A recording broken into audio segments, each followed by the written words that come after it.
Serpihan ledakan bom itu ternyata telah melukai perut Saisri. Anehnya, Saisri memilih merahasiakan rasa sakit yang ia derita. Ia menahannya dalam diam. Namun sebelum pulang, ia sempat ingin berbicara dengan Sanjay. Sayangnya, Sanjay tak peka. Ia berkata mereka bisa berbicara setelah sampai rumah. Padahal Saisri hanya ingin menyampaikan satu kabar bahagia tentang calon bayi kecil yang kini tumbuh di dalam rahimnya.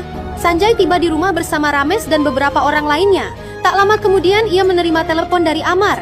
Amar memberitahu bahwa Saisri sempat dibawa ke rumah sakit karena terkena serpihan bom.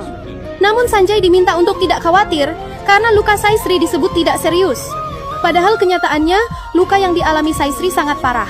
Atas permintaan Saisri sendiri, Amar merahasiakan kondisi sebenarnya. Saisri ingin Sanjay tetap fokus mengurus kasus Ramesh yang akan memberikan kesaksian penting di pengadilan. Ia tak ingin menjadi beban, bahkan di saat nyawanya sendiri terancam. Pengorbanan Saisri tidak sia-sia. Sanjay berhasil mempersiapkan kesaksian Ramesh dengan sangat baik. Amar juga menyampaikan bahwa Saisri akan pulang ke rumah 2 hari lagi pada hari Senin. Ketika hari Senin tiba, Sanjay mendampingi Ramesh memberikan kesaksian di hadapan hakim. Pada waktu yang sama, kondisi Saisri justru berada di titik paling kritis. Setelah Ramesh selesai bersaksi, tiba-tiba ribuan penduduk berlarian mendatangi gedung pengadilan. Tangisan dan jeritan memenuhi udara. Sanjay kebingungan, tak memahami apa yang sedang terjadi. Hingga kabar itu akhirnya sampai ke telinganya. Dan ternyata Saisri telah menghembuskan napas terakhirnya. Dalam sekejap, dunia Sanjay terasa runtuh. Ia bergegas menuju rumah sakit dengan langkah yang terasa kosong. Ia tak percaya ketika melihat istrinya yang sudah terbaring kaku tak bernyawa. Bagaimana mungkin semua ini terjadi? Sanjay tak pernah menyangka istrinya akan pergi secepat ini. Pelayan setia di istana kemudian memberitahunya bahwa Saisri telah mengirim banyak pesan melalui WhatsApp. Sanjay baru membuka pesan-pesan itu sekarang. Selama ini ia memang jarang membuka aplikasi tersebut. Foto terakhir yang dikirim Saisri adalah hasil tes PEC 2 garis.